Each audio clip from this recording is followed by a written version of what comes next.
Hello, welcome again. My name is Teacher Lisa and I'm with my student today. Today's lesson we are going to identify colors. My students are going to introduce themselves and identify the color they are holding.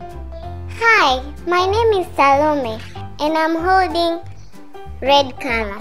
Hi, my name is Gina and the color I'm holding is yellow. Hi, my name is John and the color I'm holding is pink. Hi, my name is Catherine and the color I'm holding is blue. Congratulations kids, you all did very good. Thank you, Teacher Lisa. Thank you, Madam.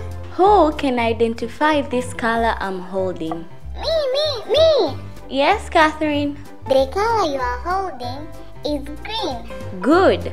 Who can identify this color? I know. Yes, Salome. The color you are holding is orange. Lastly, who can identify this color? I can. Yes, John. The color you are holding is purple. Very good. You all did a great job. See you next time. Bye.